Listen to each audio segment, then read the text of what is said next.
The splash was so massive, it emptied half the pool. Sarah stared in disbelief as a 1,000-pound stallion thrashed in her crystal-clear water while Karen, the woman who'd been trespassing for weeks, screamed from the deep end. But this wasn't an accident. The broken fence, the missing gate latch, the horse's deliberate charge toward the pool, someone had orchestrated this chaos. And when Sarah saw the insurance adjuster's business card floating in the chlorinated mess, she realized Karen's relaxing afternoon was actually an elaborate setup that would destroy everything Sarah had worked for. The question wasn't how a horse ended up in her pool. The question was, who was trying to frame her for insurance fraud? Part 1. The uninvited guest, Sarah Chen, pressed her face against the kitchen window, her coffee mug trembling in her grip. There she was, again, Karen Westfield, stretched out on the premium pool lounger like she owned the place, her designer sunglasses reflecting the morning sun, a frozen margarita sweating condensation onto Sarah's expensive tick table. Sarah slammed the mug down, coffee sloshing across the granite countertop. "I'm calling the police." "Mom, you've been saying that for 3 weeks," Emma called from the living room, not looking up from her laptop. At 17, Sarah's daughter had inherited her mother's stubborn streak, but channeled it into calculated indifference. Maybe if you actually did something instead of just threatening. Sarah's jaw clenched. Easy for Emma to say she'd be off to college in 2 months, leaving Sarah to deal with the neighborhood drama alone. But this wasn't just drama anymore. This was harassment. The pool area had been Sarah's sanctuary since the divorce. After David cleaned out their savings and disappeared with his 23-year-old assistant, this house specifically, this backyard oasis, represented everything Sarah had fought to keep. The infinity pool, with its hand-laid Italian tile, the imported palm trees, the outdoor kitchen, where she'd planned to host Emma's graduation party. Every payment had been a battle. Every improvement a small victory against the financial devastation David had left behind. And now Karen Westfield was treating it like her personal resort. Sarah grabbed her phone and marched toward the sliding glass door. The heat hit her like a wall as she stepped onto the travertine deck. The Arizona sun, already brutal at 9 a.m. "Excuse me," Sarah called out, her voice carrying across the water. Karen didn't move. She was a woman in her 50s who'd clearly had work done, too much work. Her face held the artificial tautness of someone fighting age with surgical precision, and her body was surgically enhanced to match her inflated sense of entitlement. The tiny bikini she wore cost more than Sarah's monthly grocery budget. "Karen," Sarah raised her voice, "you need to leave. Now." This time, Karen lifted her sunglasses, revealing cold blue eyes that seemed to catalog every imperfection in Sarah's appearance. Sarah suddenly felt underdressed in her yoga pants and UCLA t-shirt. "Oh, Sarah," Karen's voice dripped with false sympathy. "You look tired, honey. Maybe you should try that new spa downtown. They have wonderful treatments for stress lines." Sarah's hands balled into fists. "Get out of my pool area before I call the police." "Your pool area," Karen laughed, a sound like breaking glass. "Sweetie, I think you're confused about property lines. This pool extends onto the community easement. Technically, I have every right to be here." "That's complete bullshit, and you know it." "Language, Sarah." "Really?" Karen took a deliberate sip of her margarita. "You know, David mentioned you had anger issues. I can see why he needed to explore other options." The words hit Sarah like a physical blow. She stepped forward, her bare feet slapping against the hot stone. "How dare you? Did you know he's engaged?" Karen continued, her tone conversational, "to that lovely young woman from his office. Miranda, I think. They're planning a destination wedding in Cabo. He showed me the most gorgeous photos of the resort." Sarah's vision blurred. Not from tears she was done crying over David, but from pure rage. "Why are you doing this?" "Doing what? Enjoying a beautiful morning by a lovely pool?" Karen adjusted her position on the lounger, making herself more comfortable. "It's not my fault you chose to live beyond your means. This house is far too expensive for a single mother. Everyone in the neighborhood knows you're struggling. I'm not struggling. Of course not." Karen's smile was razor sharp. "That's why you're working 3 jobs and your daughter wears the same 5 outfits to school. That's why your landscaping is dying and your pool maintenance company dropped you last month." Sarah's breath caught. How could Karen possibly know about the pool company? "I'm trying to help you, Sarah." "Really? You could sell this place. downsize to something more appropriate for your situation. There are lovely little condos across town, much more suitable for your budget. This is my home, for now. Karen reached for her phone, which had been resting on the side table. But honey, let's be realistic. How many more months can you actually afford the mortgage? 3, 4. The number hit too close to home. Sarah had run the calculations obsessively. She could probably manage until December, if she was careful. Maybe January, if she picked up extra shifts at the restaurant. But Karen was right about one thing. The house was slowly drowning her financially. That's none of your damn business. Actually, it is. Karen's expression shifted, the fake sympathy disappearing entirely. You see, my husband and I have been looking for an investment property in this neighborhood, something with good bones that we could renovate and flip. Your house would be perfect. Sarah's blood turned to ice. You want to buy my house? We want to buy this lot. The house. Karen shrugged. Well, it would probably be more cost-effective to tear it down and start fresh. Build something more modern, more appropriate for the neighborhood's standards. You psychotic bitch. Karen's laugh was genuine this time, filled with real delight. There's that anger David mentioned. You know, Sarah, you really should consider medication. There are wonderful options for women your age dealing with hormonal issues. Sarah's phone was in her hand before she realized she'd grabbed it. Her finger hovered over 911. I wouldn't do that if I were you, Karen said softly. Why not? Karen stood up slowly, her body glistening with tanning oil. She was smaller than Sari, barely 5'4", and her designer flip-flops, but her presence seemed to fill the entire pool area. Because, sweetie, I've been documenting every interaction we've had. Every time you've screamed at me, every threat you've made, every aggressive gesture. She held up her phone. I have quite a collection of videos showing you harassing a woman who's simply trying to enjoy a peaceful morning. A woman who's done nothing wrong except relax by a pool that, technically speaking, sits partially on public easement. Sarah's mouth went dry. That's not true, isn't it? Have you actually looked at your property survey recently? I have. My husband's attorney pulled it from county records. That gorgeous infinity edge. It extends 12 inches past your property line. The ground seemed to shift beneath Sarah's feet. She'd never looked at the survey. David had handled all that during construction. You're lying, am I? Check for yourself. The records are public. Karen moved closer, her voice dropping to a whisper. And even if I'm wrong about the property line, I have enough video evidence to make a very compelling case for harassment. Stalking, even. How do you think that would look to a family court judge reviewing custody arrangements? Sarah's chest tightened. Emma, who was supposed to spend senior year here, who had her bedroom decorated with college pennants and her graduation party planned for this very backyard. You wouldn't. I would do whatever necessary to protect myself from an unstable neighbor. Karen's smile was predatory. But it doesn't have to come to that. Like I said, we're interested in purchasing this property. We'd be willing to offer you a fair price. Well, fair, considering your desperate situation. A sound from the street made them both turn. A truck engine rumbling, getting closer. Expecting someone, Karen asked. Sarah wasn't. She frowned, listening as the engine noise grew louder, accompanied by what sounded like hoofbeats. The crash came from the side yardwood, splintering metal screaming. Sarah spun toward the sound just as a section of her privacy fence exploded inward, and through the gap charged a massive chestnut stallion, its eyes wild with panic, foam streaming from its mouth. The horse hit the pool deck at full gallop, its hooves striking sparks from the travertine. For one impossible moment, it seemed to hang in the air above the crystal-clear water. Then gravity took hold. The splash was biblical, a wall of chlorinated water that swept across the deck like a tsunami. Sarah was knocked backward, her feet sliding on the suddenly slick stone.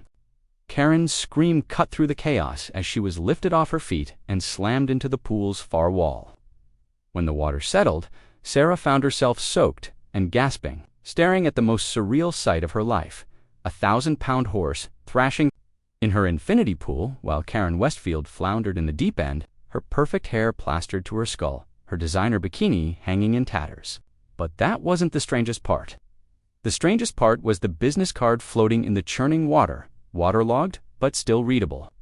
Marcus Webb, insurance adjuster, specializing in property damage claims. The horse's screams echoed off the surrounding houses as Sarah waded into the shallow end, her mind racing. The animal was magnificently 17 hands high, with a glossy coat that spoke of expensive care, but it was trapped, panicking, and dangerous. Help me. Karen shrieked from the deep end, her arms flailing as she tried to stay afloat while dodging the stallion's thrashing hooves. Do something, Sarah ignored her. Something was wrong, here very wrong.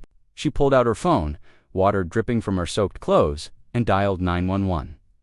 911. What's your emergency? I need animal control and paramedics at 2847 Desert Vista Drive. A horse just crashed into my backyard pool. I'm sorry, did you? Say a horse. Yes, a horse.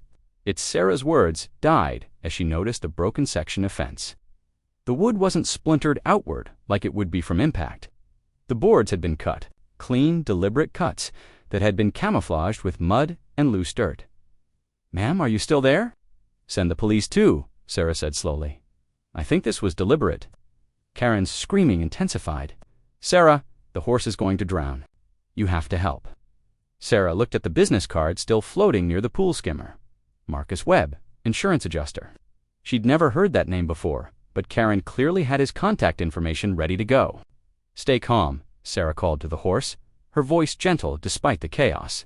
She'd grown up around animals on her grandmother's ranch in Tucson. Easy, boy, easy.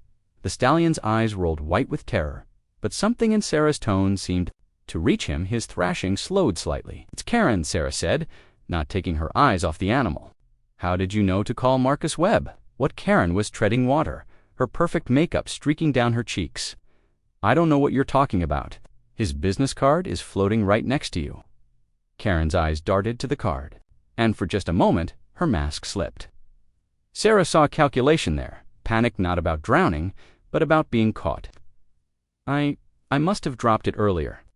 I was getting quotes for my own property insurance bullshit. Sarah moved closer to the horse, her hands extended. You had this planned. The sound of sirens wailed in the distance, growing closer. Too fast they'd been dispatched before Sarah even called. Someone had already reported this incident. You're paranoid, Karen spat. Just like David said, always looking for conspiracies, always blaming other people for your problems. But Sarah wasn't listening. She was studying the horse, and what she saw made her stomach clench. Fresh rope burns. Around the animal's neck, scratches on its flanks that looked like spur marks. This horse hadn't escaped it, had been driven here. Easy, beautiful, Sarah murmured, stepping into the pool. The water was chest-deep, but she moved slowly, confidently. Someone hurt you, didn't they? The horse's breathing gradually steadied. Up close, Sarah could see it was a mare, not a stallion, and expensive. This wasn't some random ranch horse. The tack marks, the professional grooming, the sheer quality of the animal screamed money. Whose horse is this, Karen? How would... I know, because you know everything else that happens in this neighborhood. Sarah was close enough to touch the mare now. The animal's nostrils flared, but she didn't rear. You knew about my pool company dropping me. You knew about my financial situation. You had property surveys pulled. You've been planning this for weeks. The sirens were getting louder. Sarah could hear vehicles turning onto her street. You're insane, Karen said, but her voice lacked conviction. Sarah gently placed her hand on the mare's neck.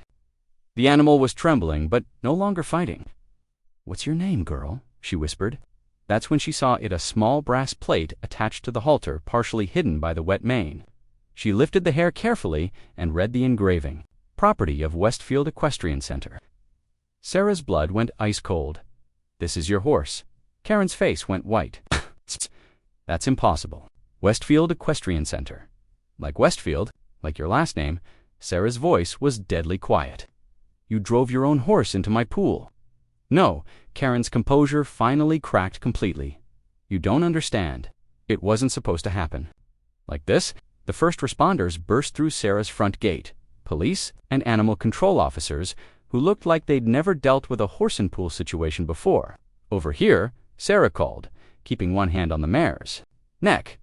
The animal's calm now, but we need to get her out safely. Officer Martinez, whom Sarah recognized from the local coffee shop, approached the pool's edge. Ms. Chen, can you tell me what happened here? Karen Westfield orchestrated this entire thing, Sarah said, her voice carrying across the water. She's been harassing me for weeks, trying to force me to sell my house. The fence was cut deliberately, not broken. This is her horse from her family's equestrian center. And she had an insurance adjuster's business card ready before the incident even happened. That's not true, Karen screamed. She's lying. She's been unstable for months. Ask anyone in the neighborhood. But Officer Martinez was looking at the fence, at the clean cuts in the wood. Ma'am, can you step out of the pool, please? Both of you?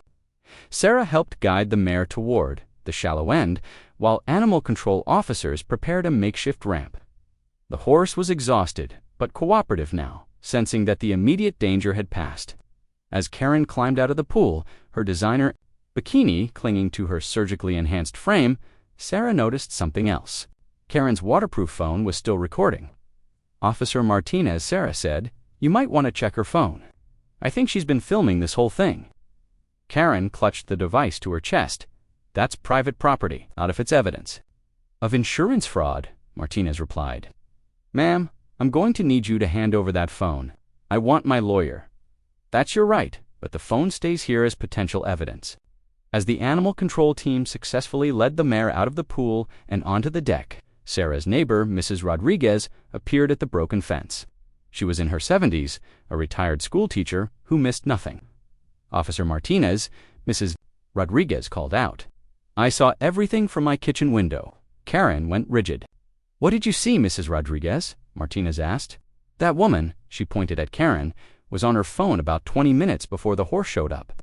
She kept looking at her watch and checking something on her screen. Then a big horse trailer pulled up to the end of the street. I thought it was odd because nobody on this block owns horses.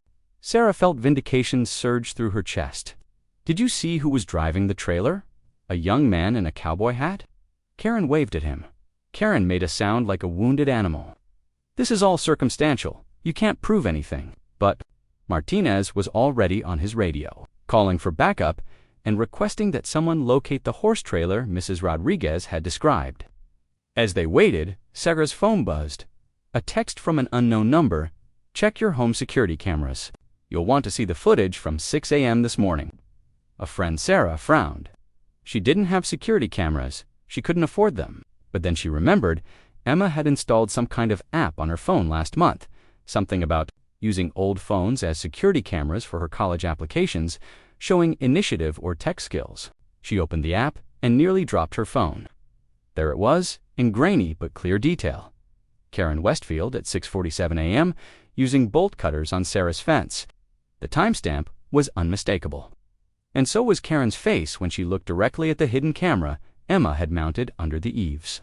But the real smoking gun came at 7:15 a.m., when a young man in a cowboy hat approached Karen and handed her what was clearly the insurance adjuster's business card. Sarah turned the phone screen toward Officer Martinez. I think you need to see this. As Martinez watched the footage, his expression grew grim. In the video, Karen could be seen checking her watch repeatedly, positioning herself in the pool area, and even practicing her surprised scream. Karen Westfield Martinez said formally, "You're under arrest for criminal mischief, insurance fraud, and animal endangerment." But as the handcuffs clicked around Karen's wrists, she looked at Sarah with eyes full of venom. "You think this is over?" she hissed. "You have no idea what you've just walked into. This house, this neighborhood, your precious daughter, you're going to lose everything anyway. This was just supposed to be the easy way." Sarah's blood chilled. "What does that mean?" Karen smiled, her perfect veneers stained with pool chemicals. "Ask your ex-husband about the Henderson Development Group. Ask him about the real reason he left you broke." And as the police car pulled away with Karen in the back seat, Sarah realized that the horse in her pool hadn't been the setup. It had been the distraction. Sarah's hands shook as she Googled Henderson Development Group on her phone. The pool area was finally quiet. The mare had been safely transported to a veterinary facility. The police had finished their initial investigation, and Emma had returned from her friend's house to find their backyard looking like a crime scene. "Mom, what the hell happened here?" Emma stood in the doorway, her dark eyes wide as she took in the destroyed fence, the waterlogged pool deck, and the chaos of emergency vehicles finally clearing out. Karen Westfield tried to commit insurance fraud using a horse, Sarah said, absently scrolling through search results. Your security camera app caught everything. My what? Emma moved closer, looking at Sarah's phone screen. Mom, I never set up any security cameras. Sarah's blood went cold. She looked up at the spot under the eaves where she'd seen the camera and the footage. There was nothing there now. Emma, I'm serious. Did you install some kind of surveillance system? No. I don't even know how to do that. Emma grabbed Sarah's phone, scrolling through the app. This isn't even my account. Look at the username, it's Watching Westfield. Someone else has been monitoring our house. The implications hit Sarah like a physical blow. Someone had been watching them, documenting everything, and they'd used that footage to help expose Karen's scheme, but who and why? Sarah's phone buzzed with another text from the unknown number. Meet me at Desert Bloom Coffee in 1 hour. Come alone. You need to know the truth about Henderson Development Group before it's too late. M, who's M? Emma asked, reading over her shoulder. I have no idea, Sarah's mind raced. Marcus Webb, the insurance adjuster, but he was supposedly working with Karen. Mom, you're not seriously thinking about meeting some random person who's been spying on us? Sarah was already grabbing her keys. Stay here. Lock the doors. If I'm not back in 2 hours, call the police. Are you insane? After everything that just happened. Emma, listen to me. Sarah gripped her daughter's shoulders. Karen said something about your father and Henderson Development Group. If there's any chance that this is connected to why we're struggling financially, I have to know. Emma's expression softened with worry. Then, I'm coming with you. Absolutely not, Mom. You're not thinking clearly. What if this is another setup? What if whoever sent those texts is working with Karen? Sarah hesitated. Emma had a point, but the need to understand what was happening burned in her chest like acid. Fine, but you stay in the car, and if anything feels wrong, you drive straight to the police station. Desert Bloom Coffee was a small, independent shop in Old Town Scottsdale, the kind of place that attracted artists and retirees rather than the suburban crowd from Sarah's neighborhood. Sarah scanned the interior, looking for anyone who might be M. Man, in his 50s, sat alone in the corner booth, a laptop open in front of him and a manila folder beside his coffee cup. He looked up as Sarah entered, and she recognized him immediately from the business card that had floated in her pool. Marcus Webb. But something was wrong. His face was bruised, his left eye swollen, and his hands shook as he gestured for her to sit down. Ms. Chen, he said, his voice hoarse. Thank you for coming. Sarah remained standing. You were supposed to be working with Karen on her insurance scam. I was never working with Karen. Marcus winced as he shifted in his seat. I was investigating her and her connection to Henderson Development Group. I don't understand. Sit down, please. We don't have much time. Marcus glanced nervously at the coffee shop's windows. I'm not really an insurance adjuster. I'm a private investigator. I've been hired to look into a pattern of property fraud targeting financially vulnerable homeowners in this area. Sarah slowly sank into the booth across from him. Who hired you? I can't tell you that yet. But I can tell you that your ex-husband didn't just leave you broke by accident. He was recruited by Henderson Development Group specifically to destroy your finances and force you into foreclosure. The words hit Sarah like a punch to the gut. That's impossible. David wouldn't. David Chen received $200,000 from Henderson Development Group in March of last year. Marcus interrupted, sliding a photograph across the table. This is him depositing the check at Wells Fargo on March 15th. Sarah stared at the image. It was definitely David, and the timestamp matched perfectly with when he'd started working late. When their marriage had begun falling apart in earnest, Henderson Development Group specializes in acquiring prime real estate through what they call life disruption, Marcus continued. They identify properties they want, research the owners, and then systematically destroy their lives until they're forced to sell at below-market prices. It's how, however, it takes. Sometimes they recruit the spouse to create a divorce that leaves the target financially devastated. Sometimes they manufacture crisis-ridden job losses, medical emergencies, legal troubles.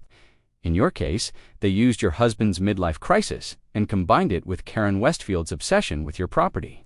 Sarah's mind reeled. Karen works for them too. Karen is Henderson Development Group, or rather, her husband Richard is. He's the CEO. Karen handles the neighborhood infiltration. She moves into areas they want to develop, makes friends, gathers intelligence, and then begins the psychological warfare. The coffee shop suddenly felt too warm, too small. Sarah could barely breathe. The horse incident was supposed to be the final straw. A massive insurance claim that would bankrupt you completely while giving them documentation of an unstable neighbor who couldn't maintain her property safely. It would have justified their lowball purchase offer and made you desperate enough to accept, but you stopped it. Marcus's expression darkened. I tried to, but Sarah, the horse incident was just one part of their plan. They have backup strategies, and now that Karen's been arrested, they're going to accelerate their timeline. What do you mean? Marcus opened his laptop and turned it toward her. On the screen was an email chain between David and someone named R. Henderson. David, phase E, complete. Subject, financially isolated and emotionally vulnerable. Recommend proceeding to phase 2 immediately. Insurance incident failed, but arrest provides different opportunity. Custody challenge will be more effective. RH understood. Miranda's pregnancy will add urgency to custody proceedings. Will file motion tomorrow. DC Sarah's vision blurred. Miranda's pregnant. As of last week, and your ex-husband is planning to file for emergency custody of Emma, claiming you're an unfit mother based on today's incident and Karen's documentation of your erratic behavior. The booth seemed to spin around. Sarah, she gripped the edge of the table, fighting nausea. He can't take Emma. He can try, and with Henderson Development Group's legal team backing him, he might succeed. Especially if you're dealing with criminal charges related to the horse incident. But I didn't do anything wrong. You have evidence that Karen set it all up. Evidence that I obtained through illegal surveillance, Marcus said grimly. It won't be admissible in court. And Karen's lawyer is already building a case that you manipulated the footage somehow. Sarah's phone buzzed. A text from David. We need to talk about Emma's living situation. Things have gotten out of hand. He's moving fast, Marcus observed, reading over her shoulder. What do I do? Sarah's voice was barely a whisper. Marcus closed his laptop and leaned forward. There's something else, something I haven't told you. Yet what? The person who hired me to investigate Henderson Development Group, it was your grandmother. Sarah's breath caught. My grandmother is dead. She died 2 years ago. No, she didn't. Marcus's eyes were deadly serious.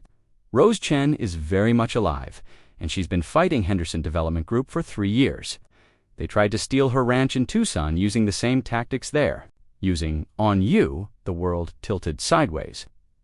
Sarah's grandmother, the woman who'd raised her after her parents died, who'd taught her to be strong and independent, was alive. That's impossible. I buried her. You buried someone. But it wasn't Rose Chen. She faked her death to protect you from Henderson Development Group. But when they came after you anyway, she realized she had to surface. Marcus slid a business card across the table. Not his Una. Different one, with elegant script and a Tucson address. Rose Chen, attorney at law. Your grandmother didn't just survive Henderson Development Group's attack, Marcus said. She went to law school, passed the bar at age 73, and has been building a case against them ever since. Sarah stared at the card, her hands trembling. Where is she? That's what I'm trying to tell you. She's the coffee shop's.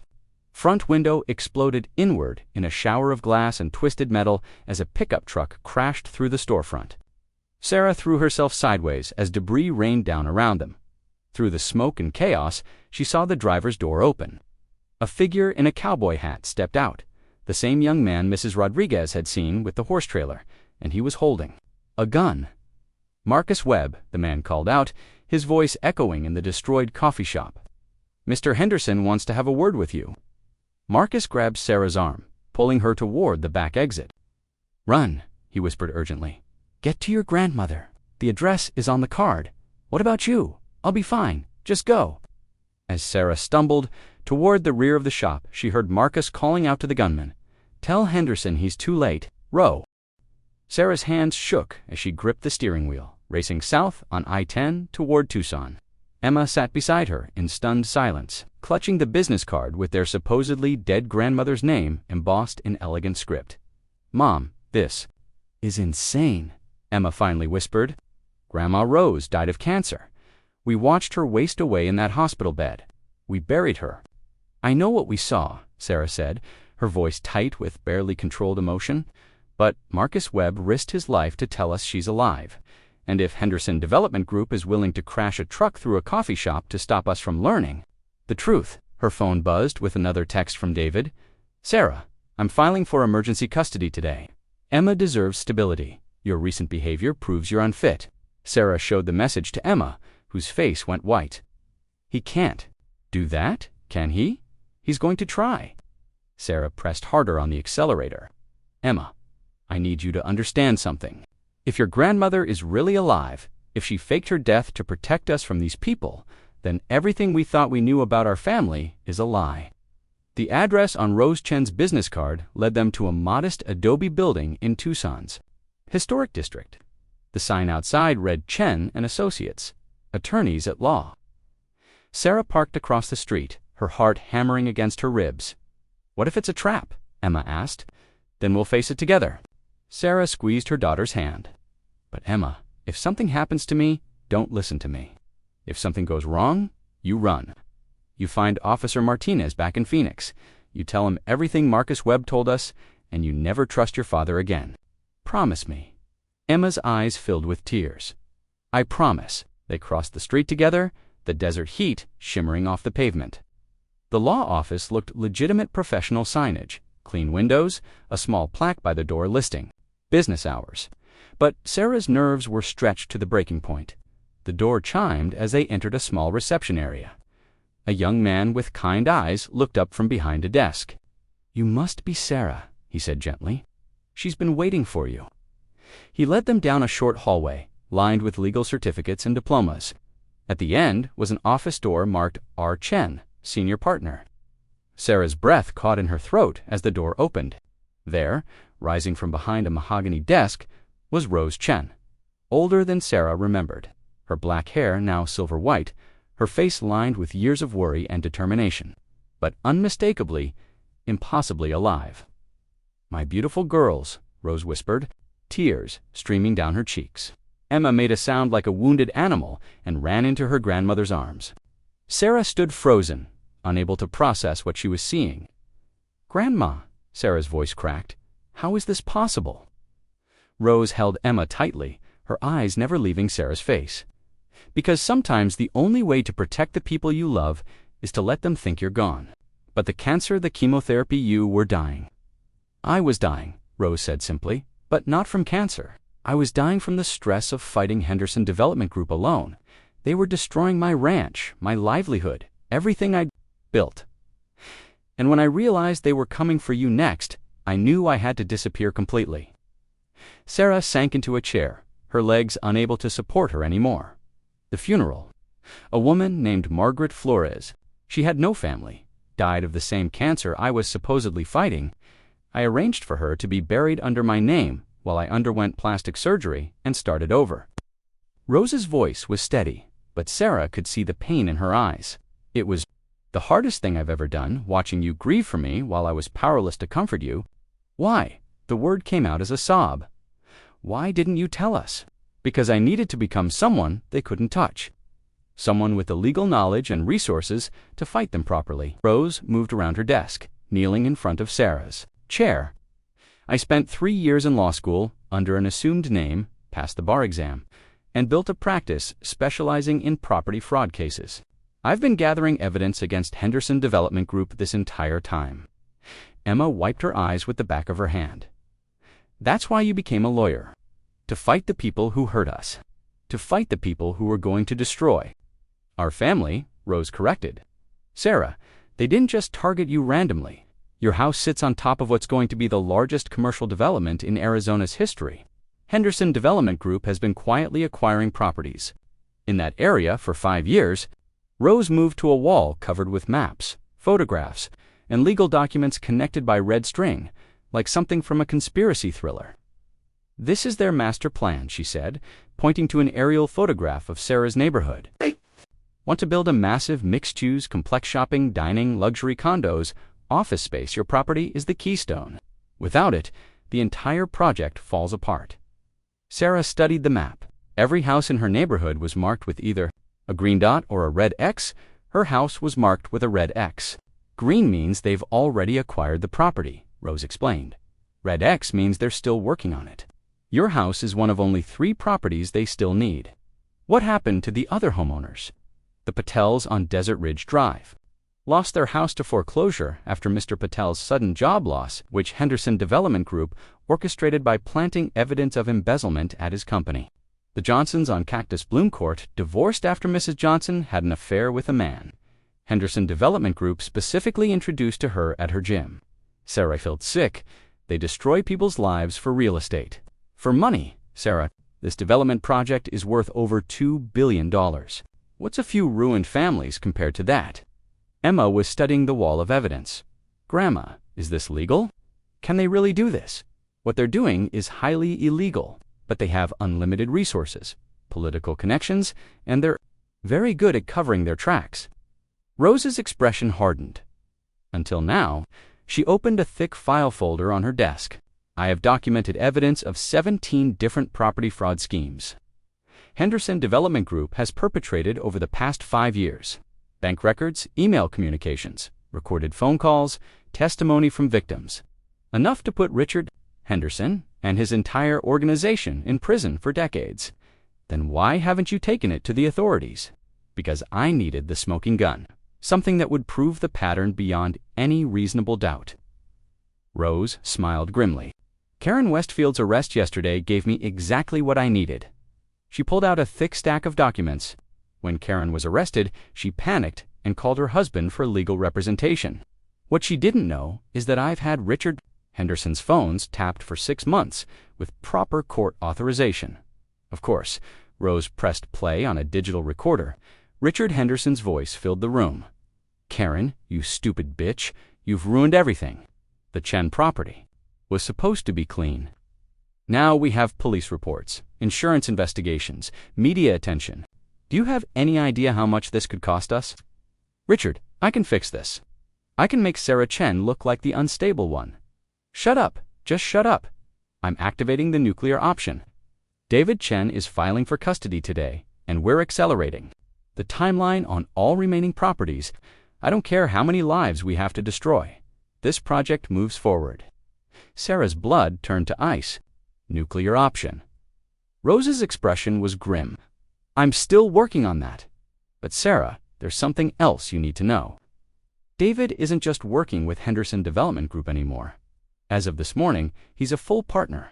She handed Sarah another document partnership agreement dated just hours ago. David's signature was at the bottom, along with a compensation package that made Sarah's knees weak. $5 million, Sarah whispered. He sold us out for $5 million. Plus, a percentage of the development profits, Rose added. But here's what David doesn't know. I've been in contact with the FBI's white-collar crime division for months.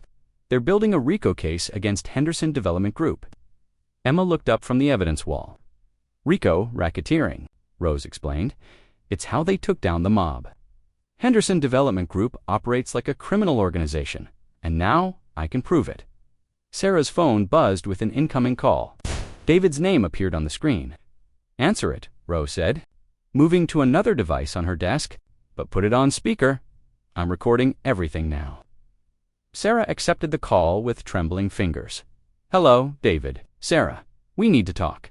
I'm at your house with Emma's things. She's coming to stay with Miranda and me until we can sort out this custody situation. Like hell she is. Sarah, be reasonable.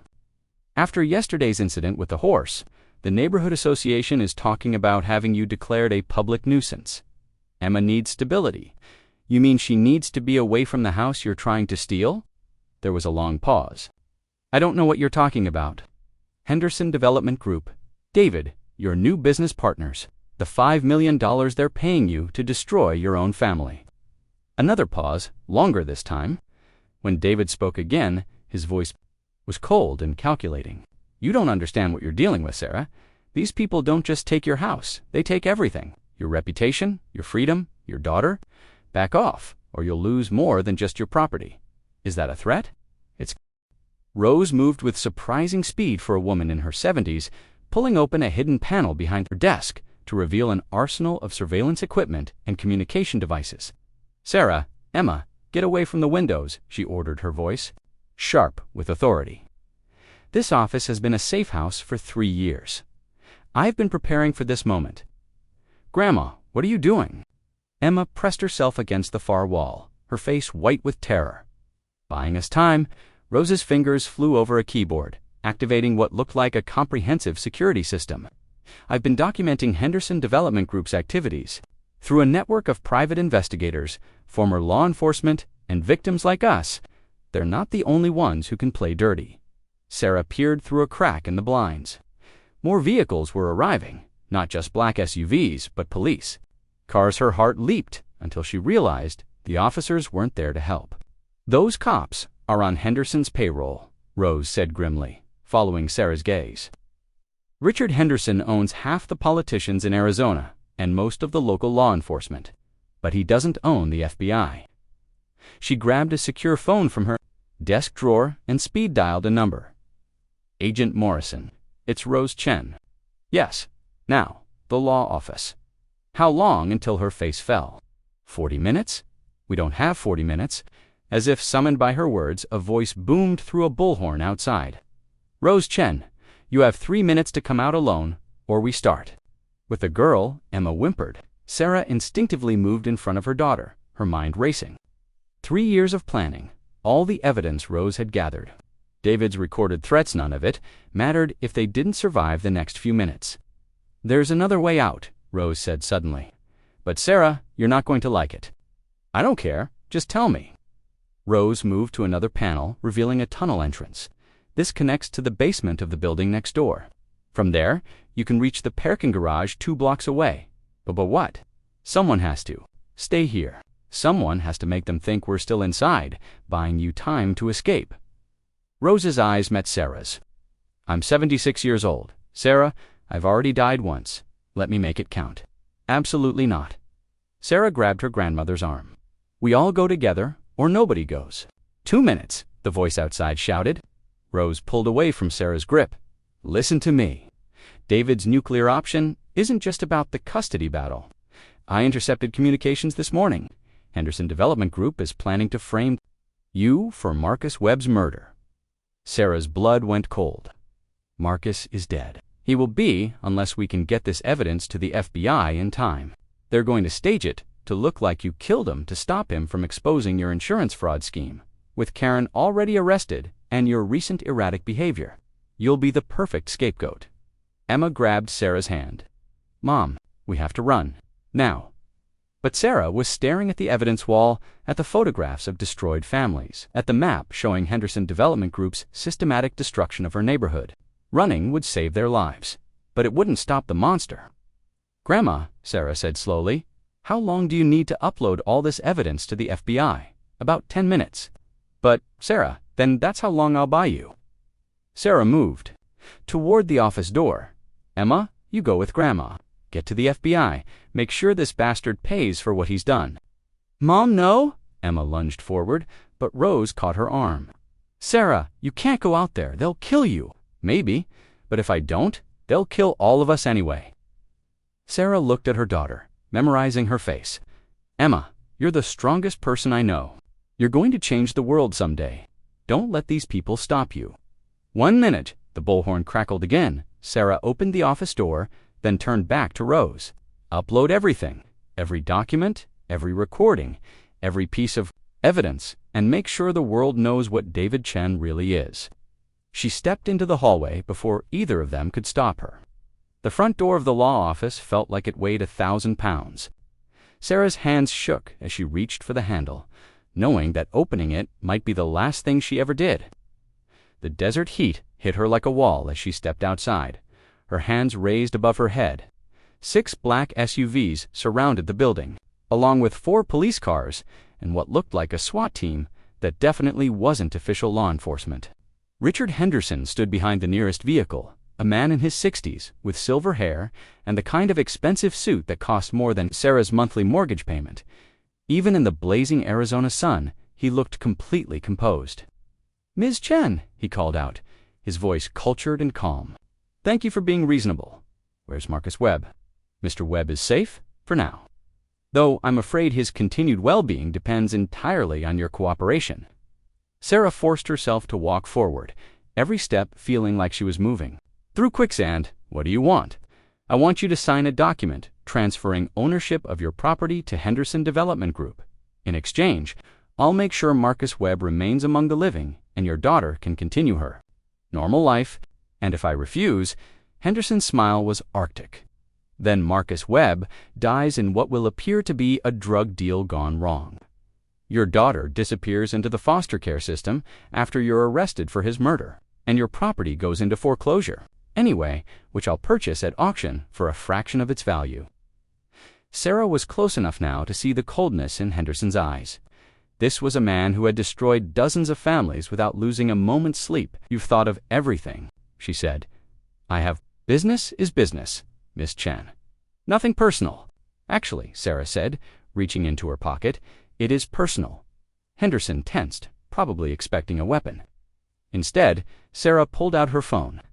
You see, Richard, while you were busy surrounding this building and making threats, my grandmother was uploading 3 years' worth of evidence to the FBI's financial crimes database, including the recorded conversation where you admitted to conspiracy, racketeering, and accessory to murder.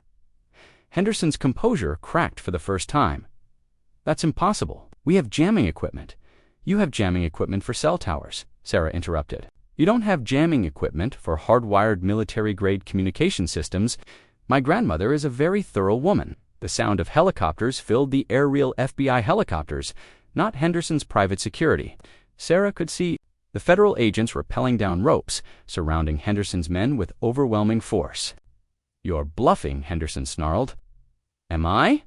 Sarah held up her phone, showing him a live video feed from inside the law office. Rose was at her computer, uploading files with a progress bar that showed 97% complete. 97% uploaded, all your dirty secrets, all your victims, all your crimes. In about 30 seconds, every major news outlet in the country is going to receive a data dump that will destroy you. Henderson reached for something inside his jacket, but Agent Morrison's voice cut through the chaos. Richard Henderson, you're under arrest for conspiracy, racketeering, fraud, and about 15 other federal crimes. The arrest happened so fast, Sarah barely processed it. Henderson on the ground in handcuffs, his men surrendering without a fight, the corrupt cops being separated and questioned by federal agents. But Sarah wasn't watching the arrests. She was staring at her phone, at a new text message from David. I'm sorry, Sarah. I never meant for it to go this far. Emma is safe. She's with me, and I'm bringing her to you. Henderson threatened to kill you both if I didn't cooperate. I was trying to protect you the only way I knew how. Sarah's knees gave out. She sank onto the hot pavement, overwhelmed by relief and rage and exhaustion. Emma was safe. Henderson was finished. The nightmare was finally over. Agent Morrison approached her, offering a hand up. Ms. Chen, your grandmother asked me to give you this. He handed her a letter in Rose's familiar handwriting. Sarah tore it open with trembling fingers. My dearest Sarah, by the time you read this, the FBI will have everything they need to destroy Henderson Development Group forever. You and Emma are safe, and your house is yours to keep.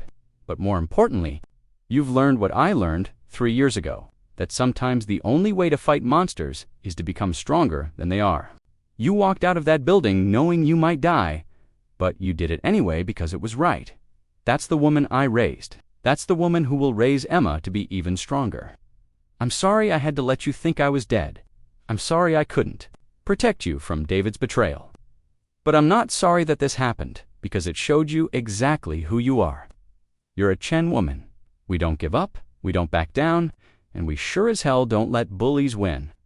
Come home, Sarah. Olive. U.S. Come home. Love always, Grandma Rose. P.S. Your pool needs cleaning. There's still some horsehair in the filter. Sarah laughed through her tears, clutching the letter to her chest. In the distance, she could see a familiar car approaching David's BMW. With Emma in the passenger seat, her daughter was safe. Her grandmother was alive. Henderson Development Group was finished, and Karen Westfield was probably sitting in a jail cell. Wondering how relaxing by someone else's pool had led to the destruction of a multi-billion-dollar criminal enterprise. Sometimes, Sarah thought, the universe had a sense of humor, after all. Sarah stood in her backyard, watching Emma practice her graduation speech by the newly renovated pool. The Italian tiles gleamed in the morning sun, unmarked by hoofprints or chaos. The only reminder of that insane day was the small plaque Rose had insisted on installing near the diving board in memory of Buttercup, the horse who helped save the neighborhood. "Mom, does this sound too dramatic?" Emma asked, reading from her cards. "Sometimes the most important lessons come from the most unexpected places, like learning courage from watching your mother face down armed criminals, or learning about justice from a grandmother who literally rose from the dead to fight corruption. Honey, after everything we've been through, I don't think anything sounds too dramatic anymore." The back gate opened, and Rose entered carrying a tray of iced tea and wearing a t-shirt that read "World's Most Vindictive Grandmother." At 76, she'd developed a wicked sense of humor about her fake death and resurrection. "Any word from the prosecutor's office?" Rose asked, settling into one of the pool chairs. "Karen Westfield took a plea deal this morning," Sarah reported. 5 years for insurance fraud, conspiracy, and animal endangerment. She also has to pay restitution for Buttercup's trauma therapy. The horse is in therapy." Emma laughed. Apparently, she developed a fear of swimming pools. The equestrian psychologist says it could take months to overcome. Rose chuckled. "And Henderson, 25 years minimum. The RICO conviction stuck, plus fraud, conspiracy, racketeering, and about 30 other charges. Agent Morrison says it's one of the biggest property fraud cases in Arizona history." They sat in comfortable silence, watching the desert mountains shimmer in the heat. It still felt surreal sometimes, the idea that their quiet suburban neighborhood had been the center of a multi-billion-dollar criminal conspiracy. Sarah's phone buzzed with a text from David, dropping off Emma's cap and gown. "Is it okay if I stay for lunch?" Over the past 3 months, she and David had been slowly rebuilding their relationship. Not as husband and wife that bridge was, permanently burned, but as co-parents, united by their love for Emma and their shared trauma. The FBI had confirmed that David's affair with Miranda had been orchestrated by Henderson Development Group, who'd specifically recruited her to seduce him. The pregnancy had been fake, designed to accelerate the custody timeline.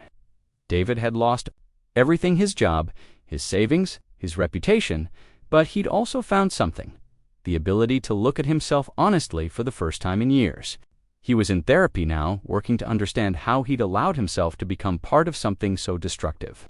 "He can stay," Sarah called back, "but he's bringing dessert." "I still can't believe Dad fell for a fake pregnancy," Emma said, shaking her head. "Honey, your father fell for a lot of things. The important part is that he chose the right side when it mattered." The front doorbell rang, and Sarah went to answer it.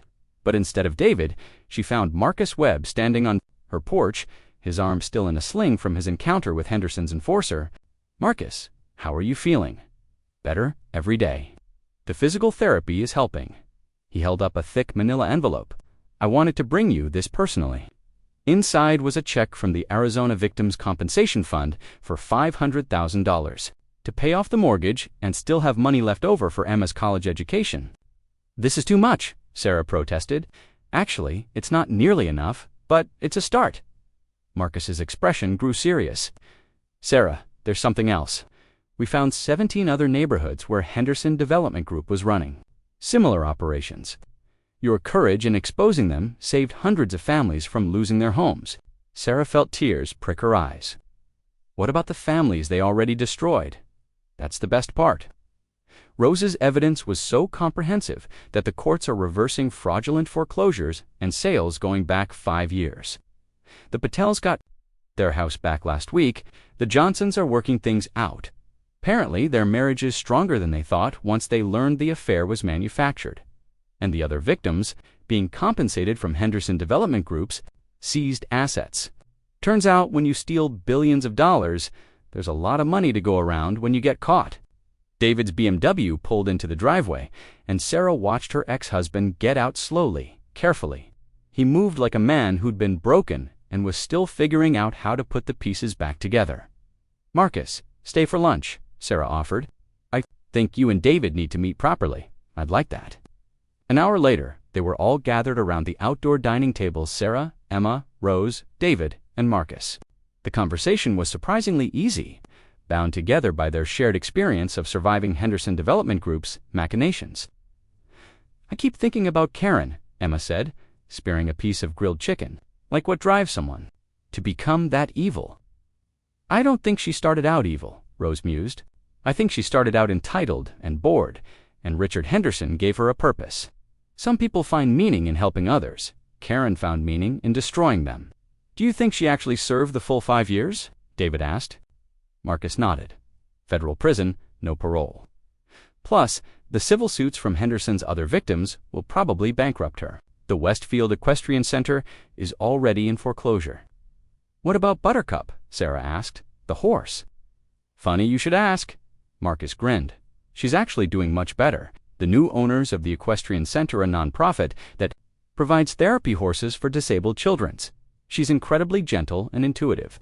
Apparently, trauma made her more empathetic, not less." Sarah looked around the table at her unlikely family grandmother who'd faked her own death, ex-husband who'd almost destroyed them, daughter who'd shown more strength than any teenager should have to end, private investigator who'd risked his life for people he barely knew. "You know what's funny?" Sarah said.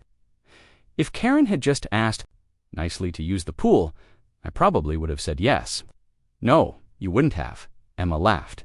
"You hate that woman." "I hate what she became. But if she'd knocked on the door that first day and said, 'Hi, I'm your neighbor. Could I borrow your pool occasionally?' I would have been neighborly about it. Instead, she tried to steal your house using psychological warfare and a traumatized horse," Rose pointed out. "When you put it like that, it does sound a bit excessive." David cleared his throat. "Sarah, I need to say something." In front of everyone, the table went quiet. David had been apologizing for months, but something in his tone suggested this was different. "I want you all to know that what I did betraying my family, cooperating with Henderson, letting them manipulate me, there's no excuse for it. None. I was angry and confused and selfish, and I let those feelings make me into someone I don't recognize." He looked directly at Emma. "Sweetheart, I know I can't undo the damage I caused, but I want you to know that watching your mother stand up to those men, seeing her willing to sacrifice everything to protect you and Grandma Rosette's, when I remembered who I married, that's when I remembered what real strength looks like." Emma reached across the table and squeezed his hand. "Dad, you screwed up. Like, really, really screwed up. But you also saved our lives at the end. That has to count for something." "It counts for a second chance," Sarah said quietly. "Not as a husband we're done with that, but as Emma's father, and as part of this weird family we've become." Rose raised her iced tea glass. 2 second chances, to fighting back, and to the most expensive pool party in Arizona history. They all raised their glasses, laughing despite everything they'd been through. As the afternoon wound down and the sun began to set over the desert mountains, Sarah found herself alone by the pool, thinking about the chain of events that had started with Karen Westfield's entitled trespassing and ended with the destruction of a criminal empire. Her phone buzzed with a news alert. Henderson Development Group executive sentenced to 25 years in federal prison. Largest property fraud case in state history. She scrolled through the article, reading quotes from other victims, seeing photographs of families who'd gotten their homes back, learning about new legislation inspired by Rose's evidence that would protect homeowners from similar schemes. "Thinking deep thoughts?" Emma asked, joining her by the water's edge. "Just thinking about how different everything is now. 3 months ago, I was a struggling single mom about to lose her house. Now I'm a struggling single mom with a paid house, money in the bank, and a grandmother who came back from the dead. Don't forget the best-selling book deal." Sarah laughed. Her literary agent had been fielding offers all week for the rights to their story. Apparently, the woman who exposed a criminal empire because a horse jumped in her pool was considered highly marketable. "Are you going to write it?" Emma asked. "Maybe. But if I do, I'm changing everyone's names except Karen's. She deserves to be remembered exactly as she was." They stood together in comfortable silence, watching the last light fade from the sky. The pool lights came on automatically, turning the water into a glowing jewel in the darkness. "Mom." "Yeah? Do you ever wonder what would have happened if Buttercup had missed the pool?" Sarah considered this. Then Karen would have gotten away with insurance fraud, Henderson Development Group would still be destroying families, and your